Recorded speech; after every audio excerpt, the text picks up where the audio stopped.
ကမ္ဘာနိုင်ငံများ၏လျစ်လျူရှုမှုများကြားမြန်မာစစ်တပ်၏ဆေးရုံကိုဘုံကျဲတိုက်ခိုက်ခဲ့မှုကရွေးကောက်ပွဲဆိုင်ရာမငြိမ်သက်မှုများကိုပိုမိုပြင်းထန်စေပြီးပဋိပက္ခကိုပိုမိုနက်ရှိုင်းစေဖွယ်ရှိ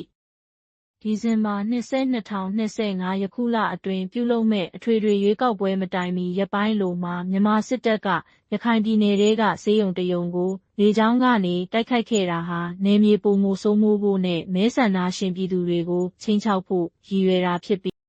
နောက်ဆုံးဖြစ်ပွားခဲ့တဲ့တိုက်ခိုက်မှုတွေဟာဒီဇင်ဘာလ28ရက်နေ့မှာစောက်ဖို့လျာထားတဲ့အပိုင်းလိုက်ရွေးကောက်ပွဲတွေမတိုင်မီရက်ပိုင်းလိုမှာပေါ်ပေါက်ခဲ့တာဖြစ်ပါတယ်။နိုင်ငံတကာစောင့်ကြည့်လေ့လာသူတွေနဲ့လူ့အခွင့်အရေးအဖွဲ့တွေကတော့ဒီရွေးကောက်ပွဲဟာဒေါ်အောင်ဆန်းစုကြည်ရဲ့ရွေးကောက်ခံအစိုးရကိုဖြုတ်ချခဲ့တဲ့စစ်အာဏာသိမ်းမှုအပြီးစစ်တပ်ရဲ့ထိန်းချုပ်မှုကိုအခိုင်အမာဖြစ်စေဖို့ရည်ရွယ်တဲ့အတုအယောင်တစ်ခုသာဖြစ်ကြောင်းပြောဆိုပဲချထားကြပါတယ်။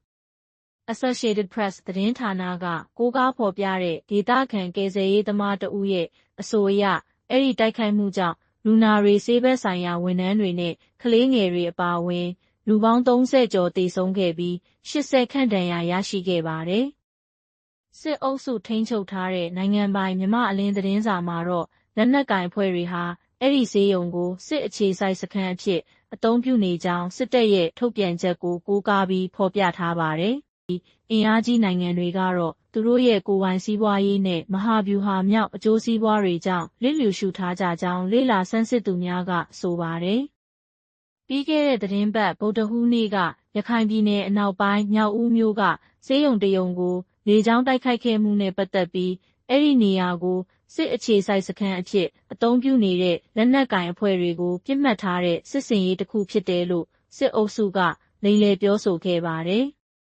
လက်ရှိဖြစ်ပွားနေတဲ့ပြည်တွင်းပဋိပက္ခတွေကြောင့်တော်လှန်ရေးအင်အားစုတွေနဲ့လူမျိုးစုတော်လှန်ရေးတပ်တွေထိန်းချုပ်ထားတဲ့နယ်မြေအကျယ်အဝန်းတော်တော်များများမှာမဲပေးဖို့တော့မဖြစ်နိုင်တော့ပါဘူး။ပြီးခဲ့တဲ့လတွေအတွင်းစစ်အုပ်စုဟာလူမျိုးစုတော်လှန်ရေးတပ်တွေထံကနေနယ်မြေတွေပြန်ရဖို့လေကြောင်းတိုက်ခိုက်မှုတွေနဲ့ဒရုန်းစစ်ဆင်ရေးတွေကိုအရှိန်မြင့်လှုပ်ဆောင်ခဲ့ပါတယ်။ရှမ်းပြည်မြောက်ပိုင်းနဲ့ကရင်ပြည်နယ်တွေကမဟာဗျူဟာမြောက်အရေးပါတဲ့မြို့အချို့ကိုလည်းပြန်လည်သိမ်းပိုက်သွားနိုင်ခဲ့ပါတယ်။